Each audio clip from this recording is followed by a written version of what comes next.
So yung epidemiology study design are broadly classified into descriptive and analytic. And then yung analytic studies can be further subdivided into observational and experimental.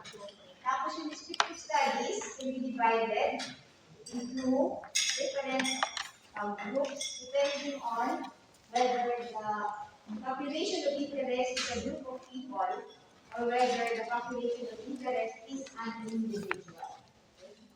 Can you find that material in your house?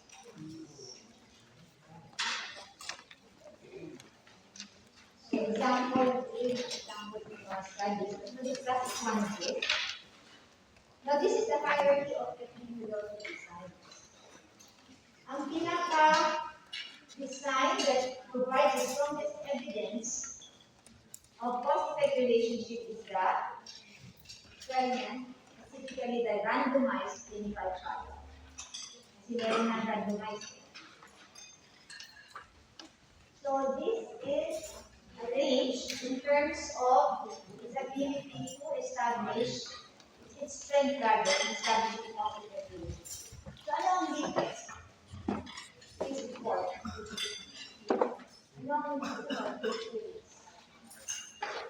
The descriptive studies do not be able to provide cause-effect relationship or cannot give us information on whether the things are.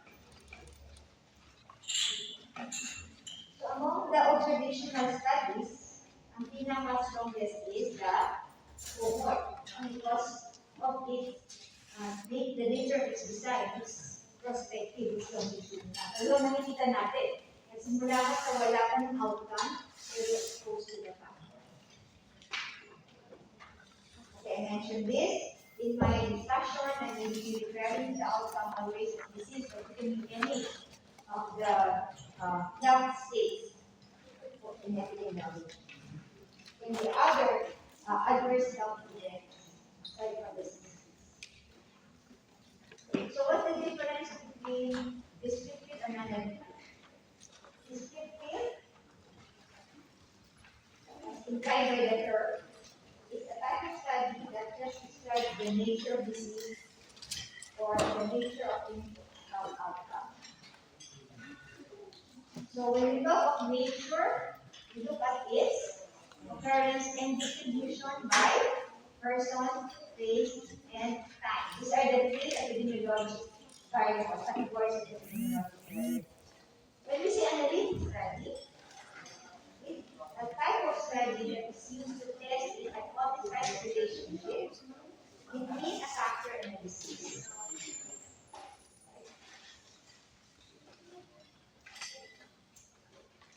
So saan magagaling yung hypothesis that we will test? It's not an arbitrary statement. We don't wake up in the middle of this and association X and Y. Okay? The hypothesis is based on studies. It's based on patterns and trends derived from descriptive studies. So ganito yan. We do descriptive studies. And these are the types of descriptive studies. The support basic epidemiological study and the cross-sectional descriptive type of study, which is also known as the prevalence study. And it is these types of studies that generate hypotheses based on patterns. Parang si Dr. Smith. Based on patterns, dun sa spot map niya, na-identify niya na seems that there's a pattern, there's a link between certain, between the deep well, the source of water, and death due to water. And then you have to test that. Because if you don't test that using analytic study design, then it remains to be great hypothesis. Ano ba yung sabihin na nasa warning na no proven therapeutic effect, mga gamot? Ano yung sabihin nun? Hindi nila na-prove by analytic studies that there's an effect. Perhaps descriptive studies lang, they see a pattern, they see this lang, madaming bumalik, hearings, ng mga gumamit. Pero if you don't compare that against the comparison to, then we cannot say that it is effective or it works. So, the hypothesis that is tested in analytic studies is derived from the descriptive studies. So, the output of descriptive studies is a hypothesis. So, my direction in descriptive studies to identify patterns and trends and then hypothesize. Oh, probably this pattern is associated with this pattern. And testing the hypothesis will involve use of analytic studies. Either observational or experimental. What's the output of analytic studies? You now identify factor. Kaya broken line hypothesis is a question. You want to prove that that hypothesis is correct and true. If you're able to prove it through hypothesis testing, then you establish that a particular factor is associated with the outcome. Okay? Ginagamit ko dito sa hypothesis at hypothesis generation and hypothesis testing is the work of the police in investigating a crime. Ano bang ginagawa nila? Kung there is a crime, but there has to be a criminal, right? Hindi pwede may crime na walang criminal. So, mga diseases ay may pattern of occurrence. So, descriptive studies will identify patterns of occurrence. Kasi kung walang pattern pala, random pala ang mga bagay-bagay, walang field of epidemiology. Because the field of epidemiology is all about counting, identifying patterns and trends.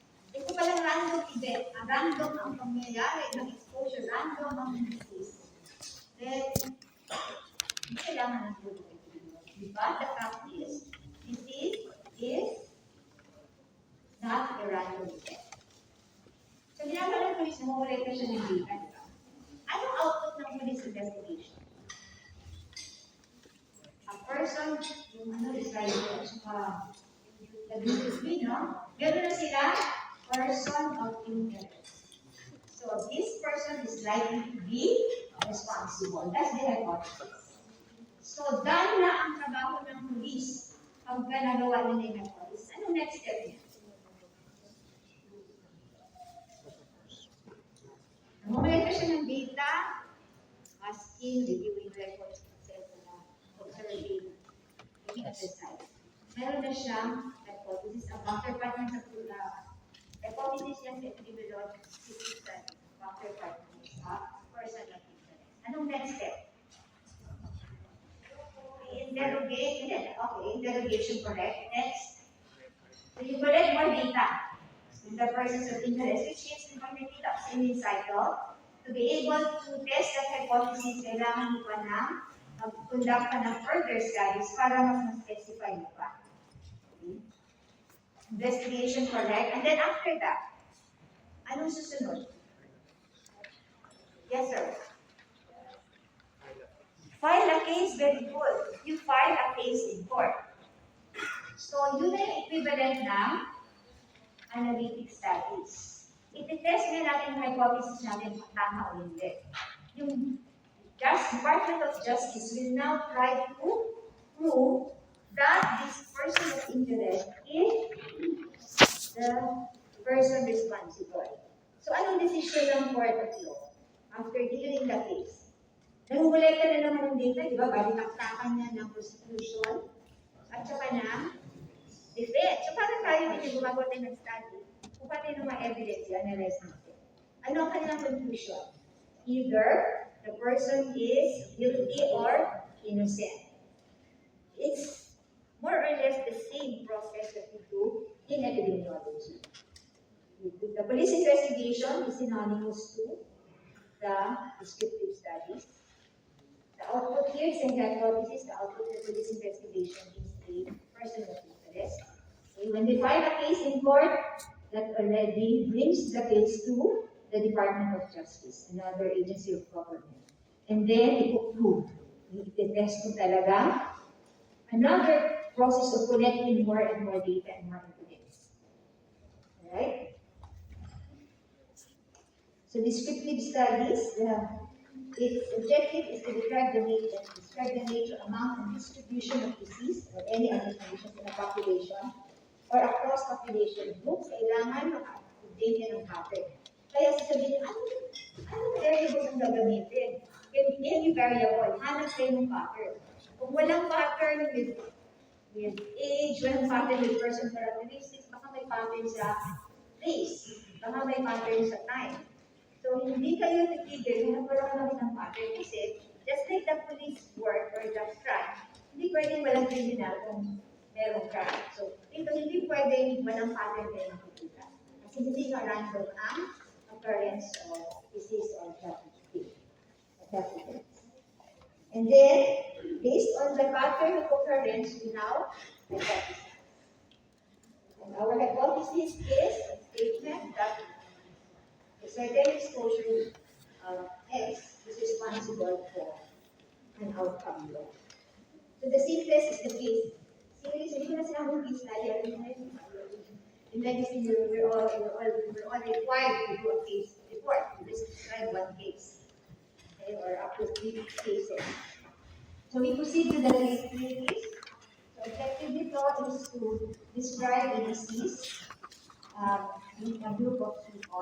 So the study population will be a group of cases with a particular disease. Example, COVID cases. Describe natin sa COVID cases. So paano nila nalaman na ang possible risk factor is obese, the people who are immunocompromised? Because in the case series, in the group of people with COVID-19, the common denominator, the pattern was, these are obese. These are people with diabetes, with hypertension, the immunocompromised. Ano walang bata? Mga talaga. So they were able to find the pattern. Or smokers or non-compliant with treatment. And this is the process of doing a case series. Well, first you have to decide whether you want to use prevalent or incident cases. Oh, alam na natin ang ibig sabihin ng prevalent or incident cases, right? Okay, so it's a decision that you have to make at the start. Next is you have to define your case and select the cases to be included in the study. And then you collect the data, measure the variables that you will need to describe the cases, and then person characteristics, and then place characteristics, and then time characteristics. And then you describe the distribution of cases according to the identified variables, present summary measures, show difference in distribution, present tables, graphs, and even spot map, as was illustrated by Johnston in the spot map sheet. That's part of describing the distribution by Johnston spot map by place. And then you identify the pattern of occurrence and then formulate a hypothesis. What are the guidelines? You need to have, if the disease that you're interested in, you have to have a diagnostic criteria to define your case. You have to define what your case is. And then make sure that your method of data collection is uniform for all. Hindi yung, ito mga kaya kong tawagan ko na lang yung my phone number. Yung mga hindi, pupuntahan ko na lang. Bawal yun. Because each method of data collection has its own advantages and disadvantages. So, kailangan natin to standardize. And then you have to operationally define your variables. You will have a discussion on operational definition when we go to the lecture or the session on research. So, we leave it at that. We need operationally define. And then, case series, the sample size is usually more than 3. You can be 3, 4, you can do 100, you can do 1,000 cases. Examples of case series that led us to know more about HIV and AIDS. Yung 5 cases of pneumocystis pneumonia, actually naman ng case report because the disease was observed in individuals hindi naman expected to have this type of pneumonia. Usually, mga immunocompromised ang pneumonia, the elderly. But lot of doctors were seeing this among young, healthy, but more they were homosexual in the Los Angeles area. So they, based on percentage and type, distribution, they were able to provide formulating hypothesis regarding the risk factors for development. So that's your case series. Next is the prevalence study, also known as the descriptive cross-section. Because later on we will talk about descriptive cross-sectional analysis. Here we want to determine the prevalence of disease in a defined population and prevalence within subgroups of the population. So our study population here will be defined by geographic area, residents of Barangay X, or workers in company X, or workers in the production section of company X. We need to define the variables. Or by occupation, drivers, EV drivers flying the Baclaran Logan group. Or they can be defined by some like events. Okay, you may want to find out. Examples here are prevalence of a certain disease in a country, a province, or a school. Prevalence among elderly, prevalence among rubber tire factory workers, prevalence of respiratory diseases, for example, among rubber tire factory workers. Now, prevalence study, its use has also been extended not only to health conditions, health states, but also utilized in studying determinants of knowledge, attitude, practice, behavior, lifestyle, and even of service utilization. And studies on what's the prevalence of use of preventative, what's the prevalence of use of oral contraceptives, what's the prevalence of smoking, what's the prevalence of utilization of primary care services. So, hindi na lang siya limited to the health state prevalence. Now, these are the steps, this is the process involved in doing a prevalence study. So first, we define our study population. Parating importante that we define our study population. We identify and define the condition of interest in the other variables that we are going to look. And then, ito importante sa prevalence study. We need to draw a random sample. A random and sample that should be adequate and representative. It's adequate if we compute for the sample size using statistical parameters, and it is representative if we employ probability methods of sampling. This we will discuss tomorrow. Sa case series, hindi kailangan random ang case series.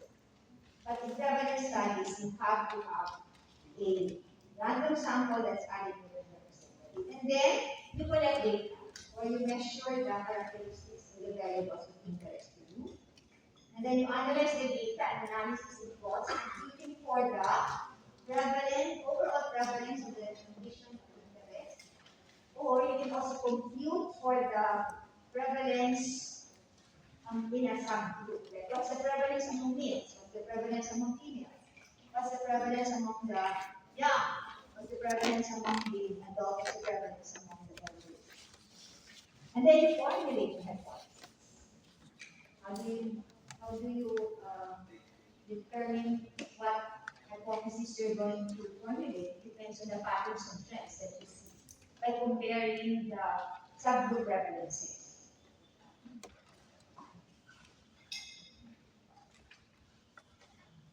And the unit of observation in prevalence study is individual. You collect information from each individual members of the study population. You identify whether they have a disease of interest to you, so that you can compute for the overall prevalence. But at the same time, you also collect information from each one on the variables that you will use to describe the disease. And this will be presented in frequency distribution, spot map, graphs, etc., so that you can identify any patterns or trends. Okay, what are the important guidelines? Ayan, ulit-ulit, adequate, sample size, and representative. So pag adequate, you have to have statistical consideration. Sabi na, compute kayo ng sample size. Hindi pwede 30, no? Iko-correct kayo bukas na hindi enough ng 30. Because when we do seminars or workshops across the country, ang dami ng PhD nila o masters nila. 30 lang po. Because 30 is enough. Okay. But hindi yan fixed ang sample size.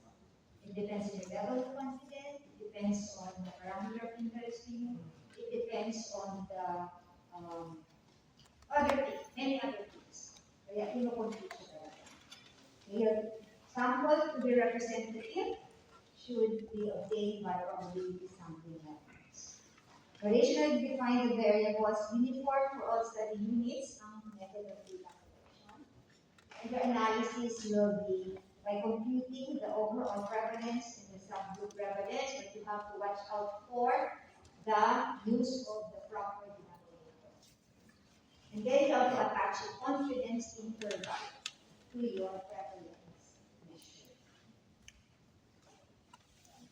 So for example here, I use my study, the prevalence of limited literacy. We have 2,303. We got information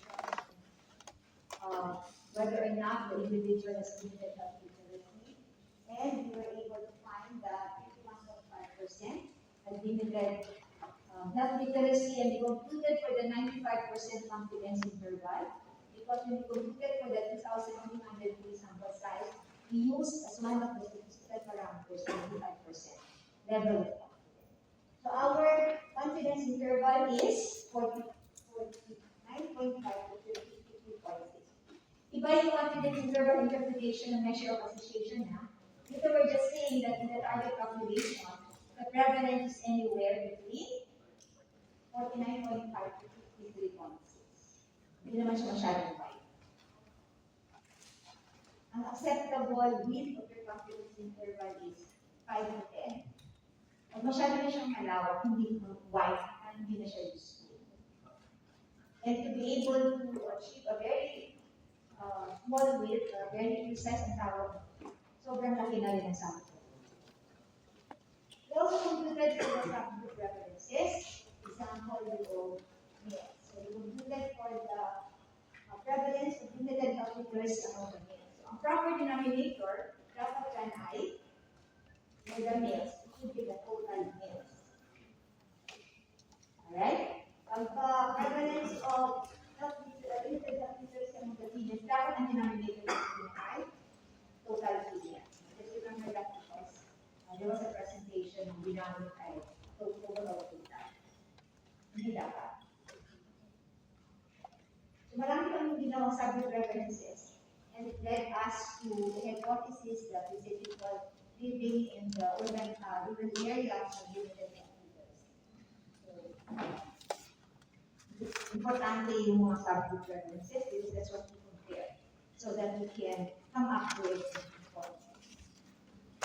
So, ito yung example, our target population, the Filipinos 60 years old and above, without cognitive impairment. When you say cognitive impairment is an exclusion criterion, you have to also describe in your proposal how you will determine cognitive function. Kasi maraming ganun proposals eh. Excluded are these. They have an issue with ganito ganyan. Pero, ano nyo alam nyo? Very good pa lang kayo. So, and then we identified the condition of interest is limited literacy, that's our definition. And then we collected several variables, place of residence, age, sex, education, etc. And then we draw a random sample, computed for the sample size using appropriate statistical parameters, and we obtained our sample using probability sampling technique or the multi-stage sampling. And then we conducted in-person interviews. So lahat ay interview in person. Then we computed for the overall prevalence for the entire country and sample prevalence before we did. So that's your prevalence study. The third type of study is ecologic study. Ecologic study is a type of study that compares ecologic units with respect to one or more study areas. An ecologic unit is a group, okay, defined by certain characteristics such as person, place, or time. For example, a country is an ecological unit.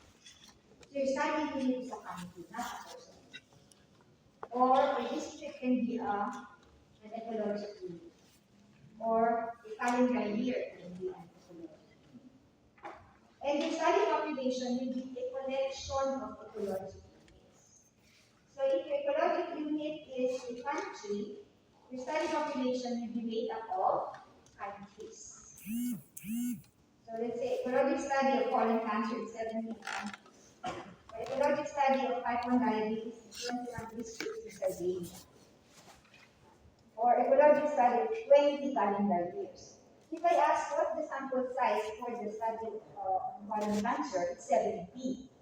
A common mistake is, binibigyan nyo ng sample size is the total population of the countries included in the study. No, the sample size will refer to the number of ecological units. In the example of colon cancer, the sample size is 17, because 17 countries were included, 21 districts, and 20 calendar years. Now, the epidemiologic measure is obtained per ecological unit.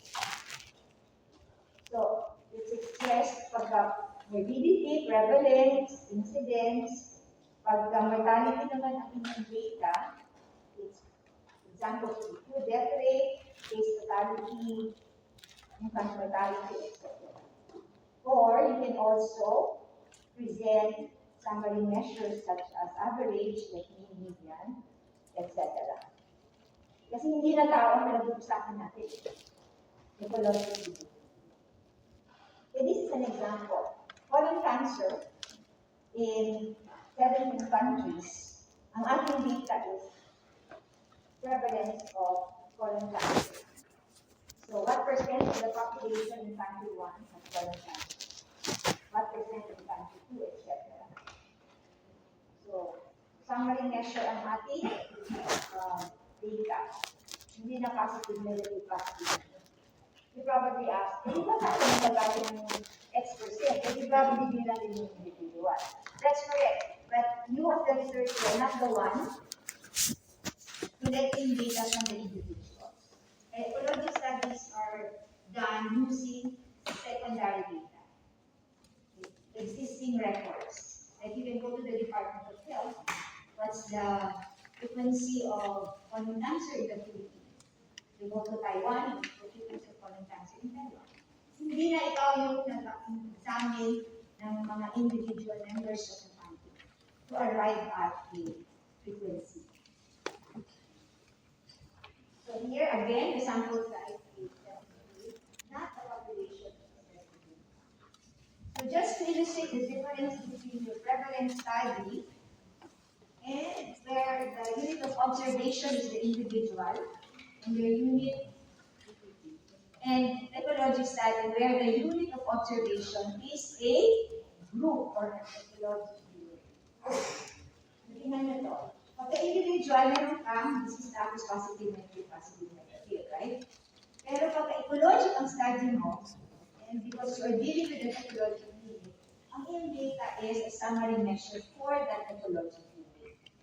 So proportion with disease in each country.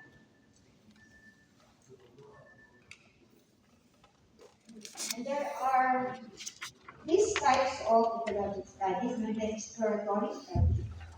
Exploratory ecological study, we just compare the frequency of disease across different ecological units. Gusto lang natin makita na mas maraming disease dito sa country X, country Y, country Z. Ano tayo meron sa kanila po? And then we try to hypothesize. The other one is the ecology comparison. The ecology comparison, dalawa ang iyong collected data from the ecology unit. That's the disease and the exposure. So let's say for example, you're looking at incidence, then you would have incidence for country 1 of this particular disease, and then you are going to also get the mean exposure to a certain factor in each country. For example, incidence of vitamin D deficiency per country. And then you want to relate it with consumption of milk. So you can go to the DTI, sino may data on ilang barrels of milk ang nauubos sa isang buwan. So yun yung i-collect natin. And that can also be put into per capita. So you divide your consumption of milk by the population. If you're no longer looking at each and every individual. So average na lang, what's the average consumption of milk?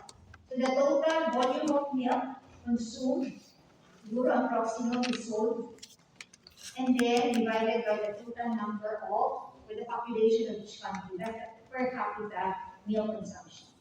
Pwede rin kung inyong exposure cigarette smoking, then kung pwede nyo kukunin nyo average cigarette smoke by the population. So, tawag na ecology comparison. So, kapag meron kang two quantitative variables, pwede natin yan i-organize in a pattern diagram. So, right? Ang hinahanap natin pattern dito is, natin i-goal natin, maghanap ng pattern dito.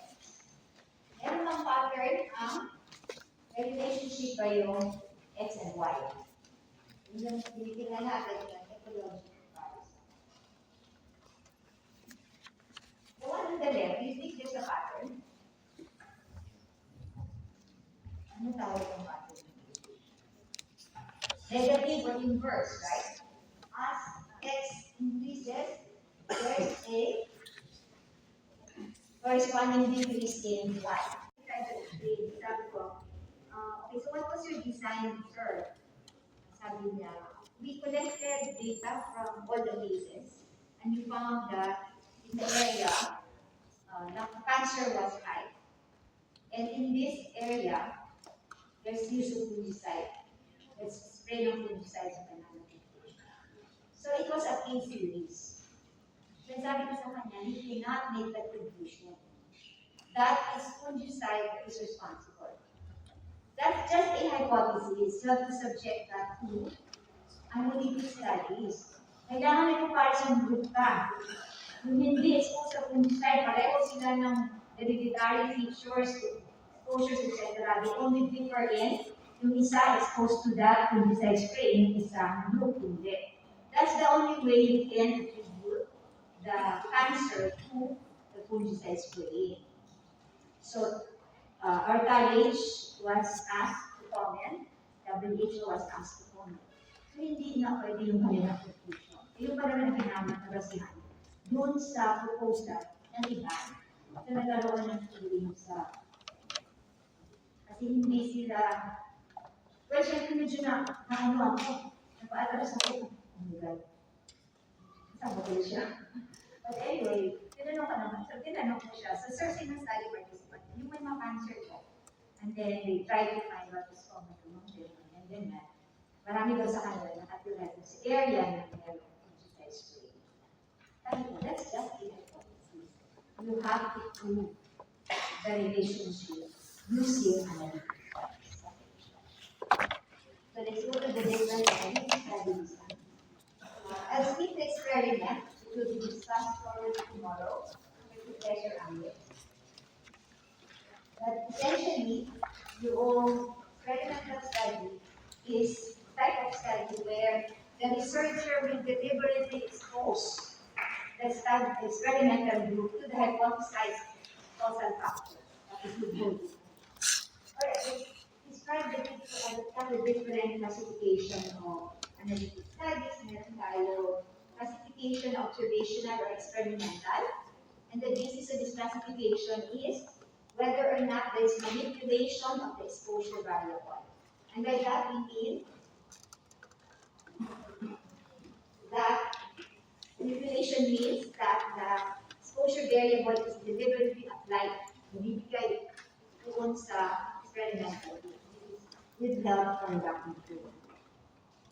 The other classification is based on the direction of inquiry about exposure and disease. So we have what we call prospective and retrospective classification. Kaya ang kasihan nila is, ano yung direksyon ng mag-collect ng exposure and outcome. So, di ba sabi natin mag-collect ng exposure and outcome, kailangan natin gumawa ng design table. Sinipos at iposin ko yung disease at siguro na disease. That's the only way to do that. So, pwedeng perspective siya. If the direction is from exposure to future time, looking at the direction of disease. It is retrospective if you begin with a group of people who have the disease. And then you look back in time to determine whether they were exposed to the hypothesized factor. And the other classification is based on whether or not the assessment of the factor. Sorry na.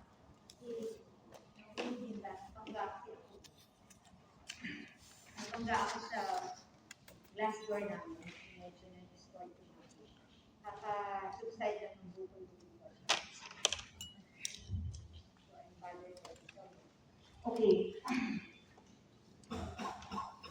So if there are two time points, if we collect exposure and outcome, and there's a time interval, there's a gap between the collection or the measurement of information and the exposure and the outcome. It's called longitudinal. So this one, retrospective and prospective, are also longitudinal. Kasi there's a time elapse. Collect mo muna information at one time point in the present time, and then collect information at some. Tapos yung retrospective, it's longitudinal kasi may time interval pa rin. Yung measurement ng exposure. Because the other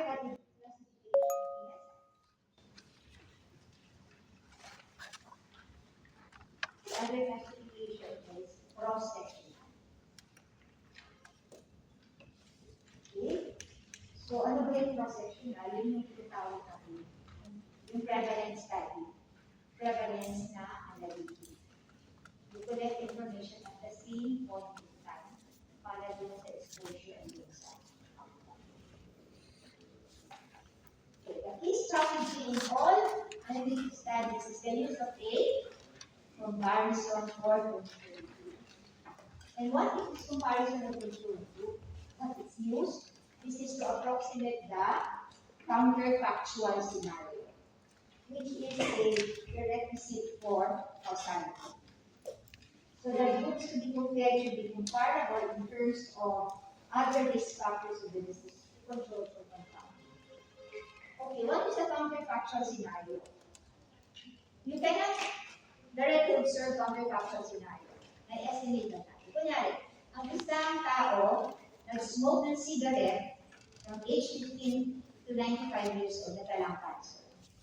The counterfactual scenario is, pabalikin mo siya, rewind time.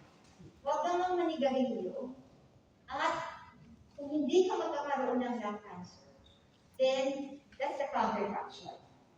Pero hindi naman natin magawa yun, di ba? So we just estimate that using another set of people, we refer to as a comparison or the control. But the two groups should be comparable. They should only differ in that one group is exposed to the hypothesized causal factor and the other is not. Kasi kung magkakaiba sila sa maraming base at magkaiba yung incidence ng disease, paano natin masabi na it's because of this factor? Magkaiba din sila ng other characteristics. Okay, and the basic framework for measuring association is what we just labeled before already familiar by this time. We discussed this morning. And then we conclude for the measure of association with the reservation. So,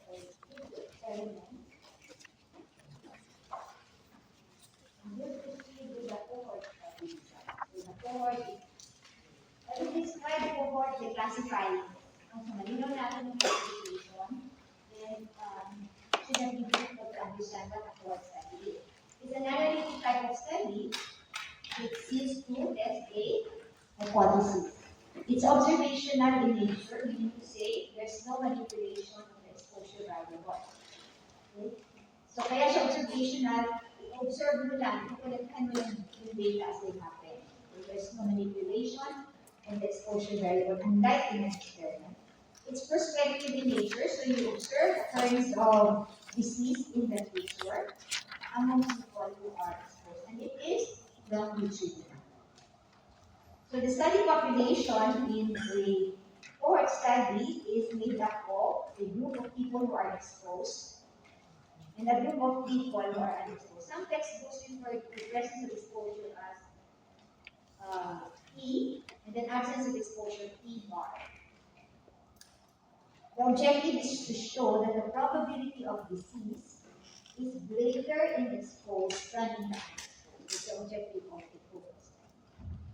So, meron kang two groups, exposed and unexposed, and then you determine presence of disease at a later time, then you will be able to fill out the probability table.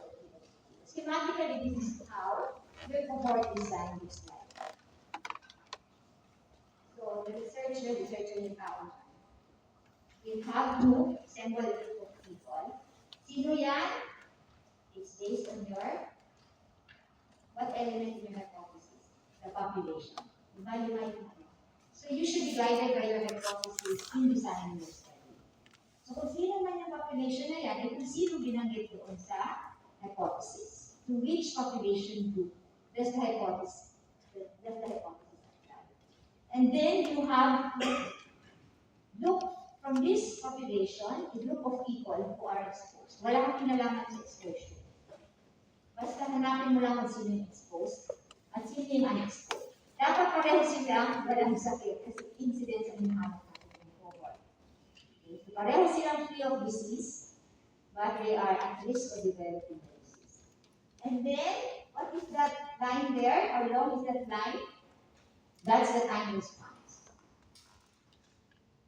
So if it's 2 years, then the observation period is for 2 years.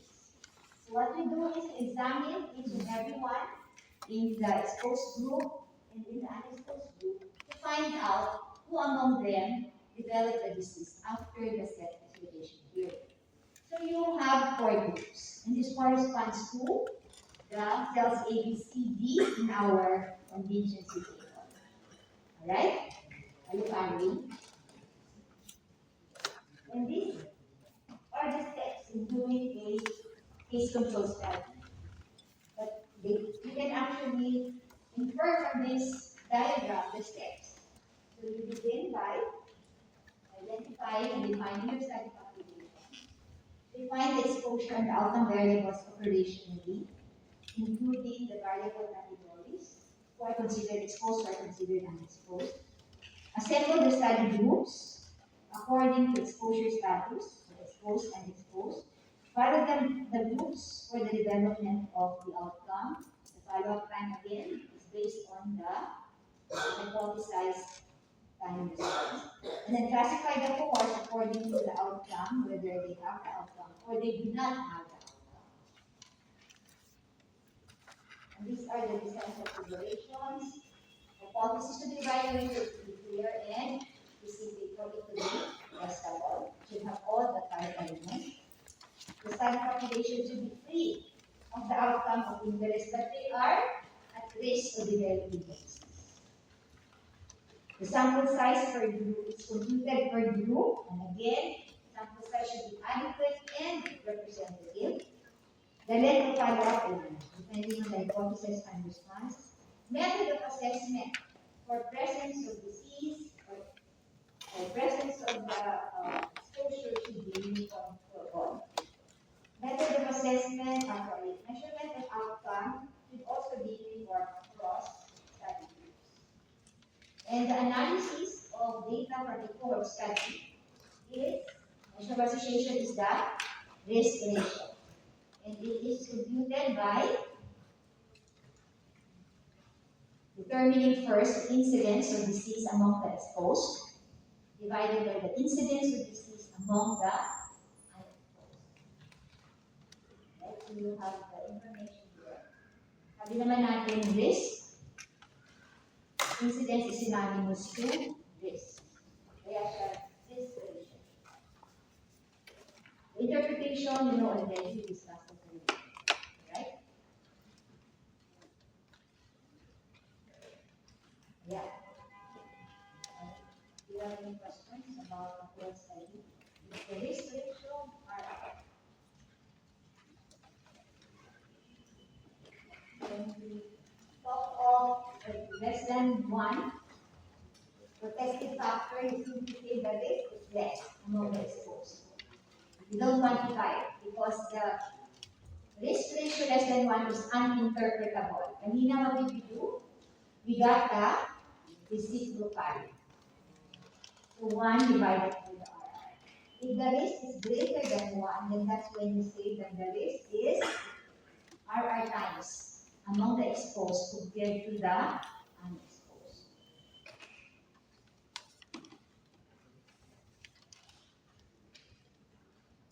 So for RR1 is a full different association between X and Y, and the risk is RR times greater. So if you try to relate the exposure and the outcome in your interpretation. Those with the factor are RR times more at risk compared to those without the factor. We were talking about those with the factor and those with the disease. How many times higher is the disease, the incidence of disease is among those with the factor. We give you an incidence again of those who are exposed. Will you give me the numerator and denominator? Numerator 100 over 150. And for the incidence among the unexposed, numerator is 100, denominator is 300. Then you can get our So it's equal to 2 in this example. So the risk of lung cancer is 2 times greater among smokers compared to, huwag nyo kalimutan yung compared to, because more often than not, the risk of lung cancer is 2 times more among smokers compared to the non-smokers. Kasi relative na siya, relative risk. Yes, okay. Now here, vaccination and COVID. What's the incidence among the exposed here? 10 over 50. The incidence among the unexposed? 90 over 150. So what do you get? It's equal to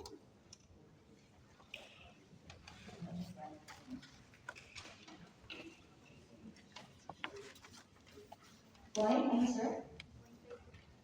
What did you get? 0.33, that's correct. So is there an association with vaccination and COVID? Yes. What's the nature of the association? It's protective or beneficial. Because those vaccinated are less likely to develop COVID. You just say less, no? Do not say it's 0.32 times less. There's no such thing. You don't interpret the less than 1. Instead, you just say it's less. If you want to quantify, so sino at risk dito?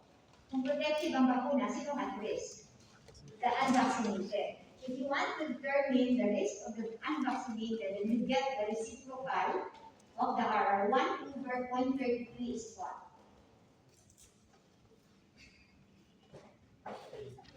3.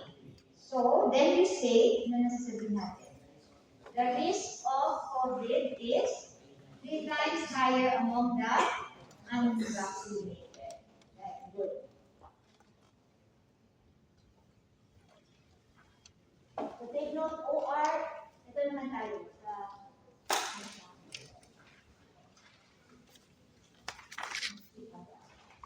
if this were, let's say, from a case control study is the OR, proceed to that way. Ayan siya. What is the risk? So this is for the unexposed. You get the reciprocal. Alam niyo kung paano gawin yung reciprocal, right? 1 divided by your measure of association, whether it's OR or RR, depending on your study design. So it will convert the measure of association from less than 1 to greater than 1. So we now say that the risk among the exposed is X times.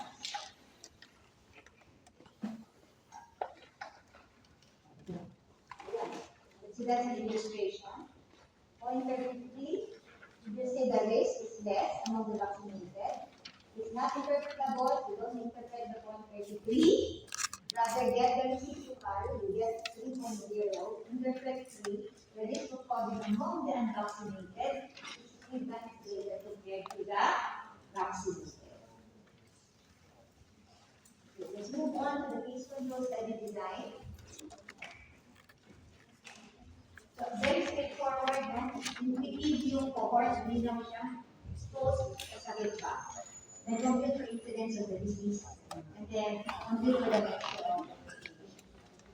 So, sa case control naman, it's an analytic type of studies, suggesting hypothesis. But it is, it's also observational, but it is retrospective. So, it requires looking back in time to determine history of exposure to the factor. So, your study participants here, case control is actually the opposite of cohort. Kaya once upon a time, yung old textbooks in epidemiology refer to case control as, baliktadin mo yung cohort. Baliktadin mo yung word ng cohort. Nasahin yung backwards. So, ang tawag sa case control doon ay cohort. And then yung mga modern epidemiologists, hindi natin siya bigyan ng sarili niyang pangalan. Because remain case control. The opposite of short. So the objective, we have two study participants, two assess and controls. How is it different from the cohort? Cohort are exposed and unexposed. So here the objective is to show, okay, we're not looking at incidence here, we're not looking at risk, but we're looking at odds. See? The odds of exposure is greater in those with disease than in those without the disease. So if you look at the schematic diagram of the case control study design, baliktad niya siya ng cohort. So, ang researcher sa present time is looking at a group of people and identify those who already have the disease. Again, you are testing a hypothesis. Okay, so harap niyo ang hypothesis when you're doing basic. So, a particular hypothesis can be tested by either case control or cohort. I'll discuss the later on when is cohort appropriate, when is case control. So you have a group of people with the disease and the comparison group, the control group, without the disease. And then you assess user exposure to the factor between among those members of the case group and among the members of the control group. And then because the dichotomous, no, two categories naman ang disease, two categories of exposure, apat lang ang pupuntahan nila. So either, I saw that there should be a positive, then you just edit your positive doesn't prefer green. So ito yung design niya. How long will you go back in time? Based on the hypothesized time response. In 2 years yan, you have to find out when is the 2 years before the development. Because when you're doing a case control study, yung mga cases nyo have been diagnosed at different times. So, mag-iiba yung kanilang tawag natin reference point. Yung kailan kayo atras para alam nyo they have history exposure to the factor. So, kunyari 2 years, and you know, ang study na yun, one of your cases was diagnosed in 2023, 2 years. So, ang exposure niya, aalamin natin, 2 years backwards. So, that's January 2023, dapat nag-smoke pa siya. Kung smoking ang tinutukoy natin, 2 years per year. Right? Kailangan nakadefine, hindi yung kahapon siya. Hindi garilyo. And hindi siya pwedeng considered as exposed. The exposure should have happened before the reference point. And the reference point is the time response in the hypothesis. So, the person was diagnosed in January 2023 across ka na 2 years. And then ask whether the person had history of exposure to the vaccine before that reference point, for that 2 years period.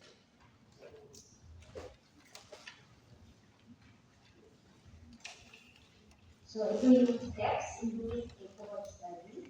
Define the study population, define the exposure and outcome variables, assemble the study groups. Again, ang study groups natin, ang dalawa, case group and the control group. So, we select our cases, we select our controls, and then we assess history of exposure to the hypothesis factor. And then classify the cases and the controls with respect to exposure history. With history of exposure ba siya or without history of exposure? And these are the design considerations. Again, you have to have a clear and specific statement of the hypothesis, uniform method of data collection, and the exposure variable, outcome variable. Your control selection, you have to control for confounding. One way is to match your cases and the controls. So if you have a case group, for example, who is 25 years old, and in your literature review, you found that one of the potential confounding variables is age, then you match the age of the case group and the control group. The control group is the group without the disease of interest. So if this is a 25-year-old case, ang match ko sa kanya ay 25-year-old without the disease. Kung marami kang confounding variables, medyo masalimuot yun. 25 years old with history of cancer, with exposed to this So yung tatlong yun, hahanap ka na match na pareho sila ng tatlong characteristics. But there are statistical softwares again, isalpak mo lahat ng characteristics ng possible controls mo, and then naghahanap ka ng match. Yung computer na magsasabi, this is the best match. Kasi pareho sila ng characteristics dun sa case mo. Okay, so you do that per case, match with corresponding control. Now, ito yung the optimal case control ratio is one control for every case. So, when you compute for your sample size, ang nilalabas ng computer software is, kunyari, 300, that means 300 cases and 300 controls. Kasi that's the optimal case control ratio. But, if you do not have enough cases, dagdagan mo na lang yung controls. That you increase the ratio to 2 controls for every case. You can increase the power of the study. Dapat na kasi 1:1. Pero kung less ang iyong control sa 300, sa cases rather, which should be 300 cases, 300 controls. If you do not meet the 300 required cases, pwedeng 200 na siya, pwedeng 150 na siya. Pero dadamihan mo yung controls. So as you increase the number of controls, you increase the power of the study. Pero yung sinasabi na, yung diminishing reverse phenomenon, hanggang 4 lang, nakaka-achieve ka ng higher power. Kung tataasan mo pa sa more than 4 controls, negligible na lang ang increase in power. So nagsasayang ka lang ng resources. Okay, here your sample should be adequate and representative, more or less the same, and uniform measure of measurement of exposure and outcome.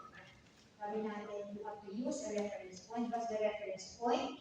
The hypothesized time response. An assessment of history of exposure should be before the reference point. And then our analysis will involve computation of the odds ratio. Ano na yung ating measure of association for cohort is the risk ratio, which is based on input. So here the formula is odds of exposure among the cases divided by the odds of exposure among the controls. In the same interpretation, it's the odds ratio is equal to 1, no association. If it is not equal to 1, there is an association. What's the difference between odds and incidence? Odds refers to the number of those with the characteristic divided by the number of those divided by million times. So you can please edit your handout. Million x divide the x.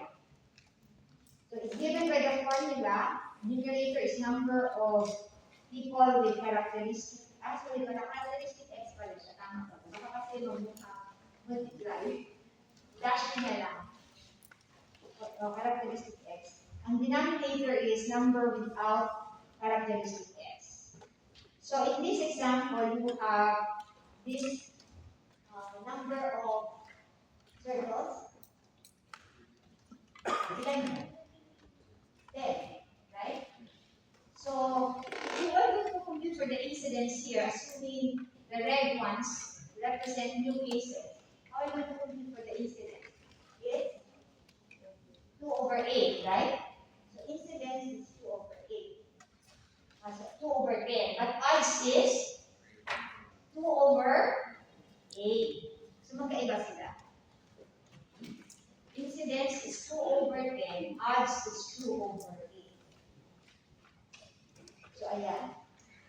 So odds versus this. Odds is 2 over 8 is 0.25. Incidence for this is 2 over 10 is 0.20.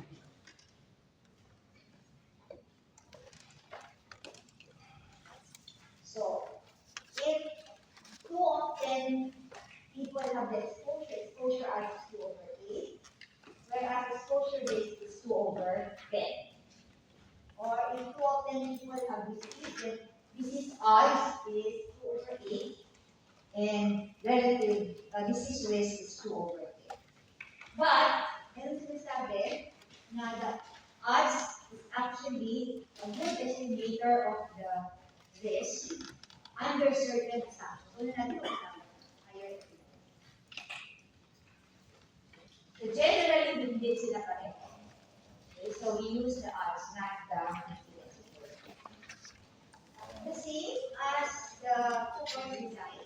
We have to pass the data in a two-way table for us to be able to compute for the odds ratio. So, ano sabi natin, what's the odds of exposure among the pieces? Sino yung pieces natin? A and C, right? So, odds of exposure among the pieces. So, ang pieces natin ay A plus C. How do we get that? A over C, right? Odds is, may characteristic divided by walang characteristic. Exposure divided by walang exposure among the pieces.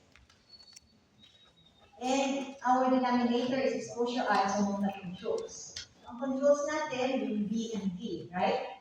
So what is the odds of exposure among the controls? It's D over D. So we compute for that. And their interpretation is the same with respect to whether an association is present or not. Equal to 1, no association, not equal to 1, there's an association. If it's greater than 1, it's harmful. If it's less than 1, it's beneficial. Okay, so for the value greater than 1, the factor is found to be harmful. Our interpretation is the odds of exposure is OR times among the cases compared to the controls. So we are comparing odds of exposure of study population advocacy are the cases and the controls. If the odds ratio is less than 1, the odds ratio less than 1 is uninterpretable. We simply say that the odds of exposure among the cases is less compared to the odds of exposure among the controls. To quantify, we get the simplified variable. So in this example, our odds ratio is 4. So there's an association because it's not equal to 1.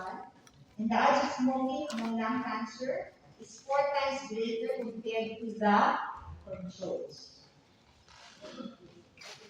Okay, let's say you did a case control study for the example in vaccination and COVID, and you get a value equal to 0.16. We just say that the odds of vaccination among the teams is less compared to the controls, and you cannot interpret the 0.16. So what you do, you get the reciprocal, which is equal to 6.25. So, the odds of non-vaccination, so yung walang bakuna, sila ngayon are at higher risk. But we cannot talk about risk kasi hindi nga incidence ang dito. So, the odds of non-vaccination is 6.1 times, 25 times greater among those with COVID compared to those without COVID.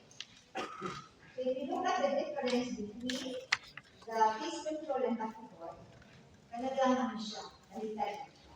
Baliktad in terms of the participants natin sa case control cases and controls, yung vesicular disease. Ang study participants natin sa control with exposure and without exposure. But essentially, we will be able to collect information, the same sets of information on many of the ABCD of the tuberculosis. Question, may ba yung difference ng case control at control? Next, the last is cross-sectional. It is analytic. It is observational because there's so many observations in the course of the but to start off with just one study population. Hindi ka mukha yung case control and cohort, it starts with 2 population groups. Dito isa lang siya. Our objective is to show the proportion of those with disease is greater in exposed than the unexposed. So cross-sectional, analytic, ganyan siya. Pareho pa rin. We collect information on presence, absence of exposure, presence or absence of disease. Except that we do the assessment at the same time, simultaneously. But we will still be able to create the 4 groups with exposure with disease, with exposure without disease, without exposure with disease, without disease with exposure, with disease without exposure. Apat pa rin. And these are the steps. So we define the study population, we randomly select the sample. We define the exposure and the outcome variables operationally. We assess for both presence or absence of exposure and presence or absence of disease at the same point in time. Kamukha ng aking explanation kanina. Osteoarthritis of the knee and obesity. Sabay-sabay natin siya. So, you will be able to showing that you negative exposure and negative. Okay, ba din? Kulang din, pakilat kami na lang please. For the 4th group should be absence of exposure and absence of outcome. So design considerations, more or less the same. Hypothesis should be specific and clear. Measurement should be variable, should be uniform for all members of the study population. Sample size should be adequate and representative. Take note that the cross-sectional is the analytic design that provides the weakest evidence of positive relationship because of the absence of proper temporal sequence, or that in a cross-sectional study, the temporal sequence is ambiguous. Hindi klaro alin ang nauna, alin ang sumunod. But we can still create a two-by-two table. And you compute for the prevalence ratio, which is computed by dividing the prevalence of disease among exposed, the prevalence of disease among the unexposed. So your conclusion is simply that there's an association or there's no association. You cannot go further if you say that one is higher risk. So paano siya i-interpret? Those exposed to the factor are 3 times more likely with. We don't say so many times more likely at risk, or higher risk. Kasi sa risk ratio, we say that the risk of disease is X times higher, okay, among those exposed compared to the unexposed. Dito sa sabi natin, pag meron siyang ganito, then likely meron din siyang ganito. So we minimize saying that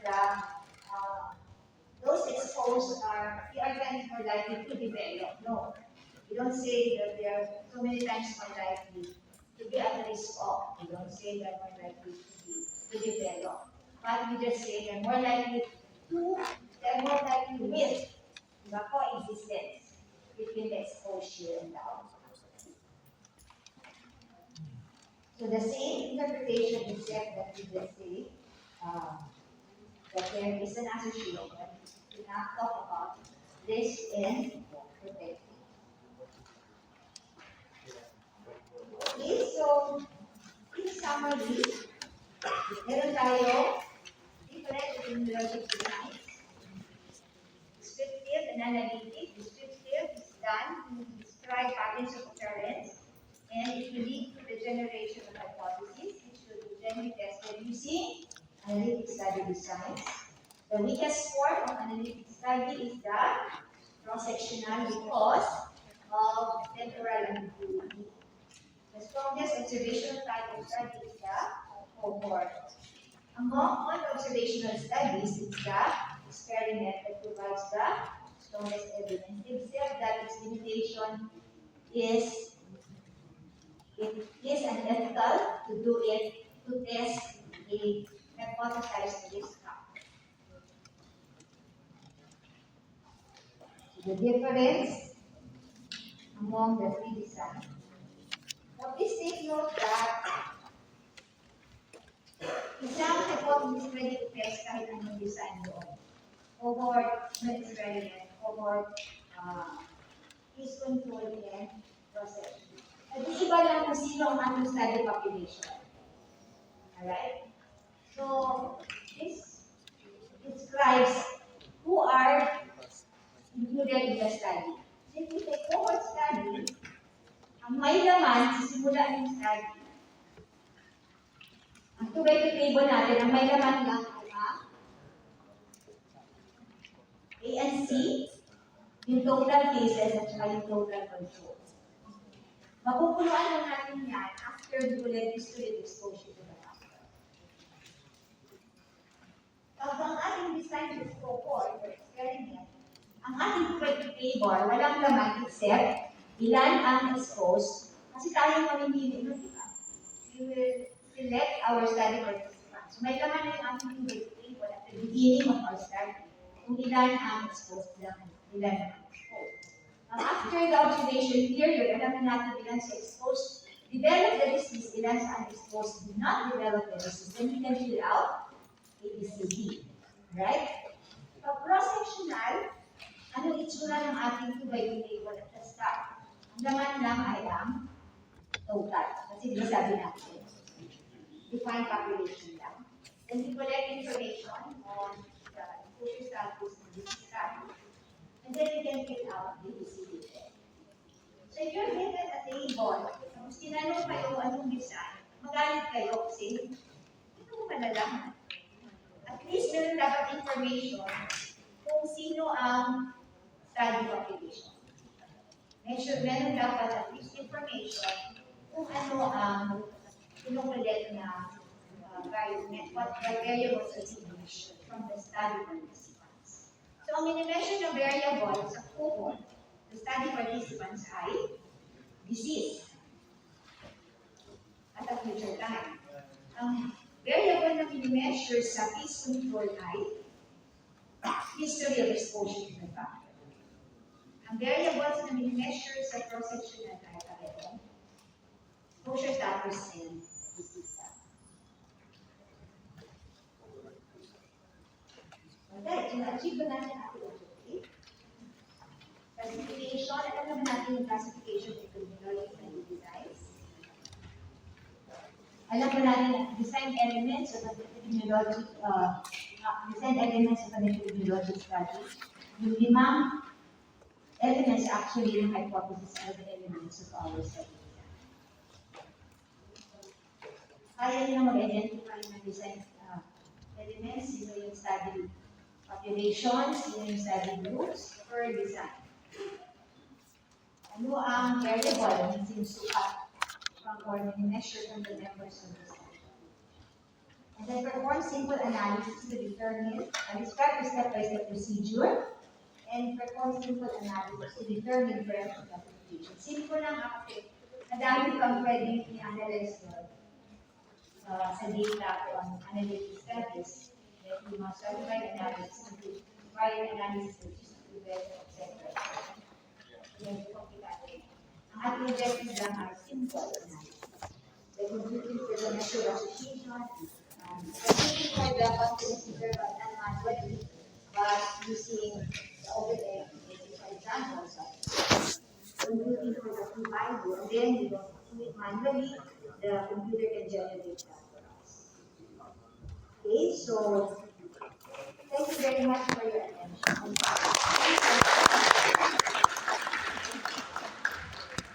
Questions?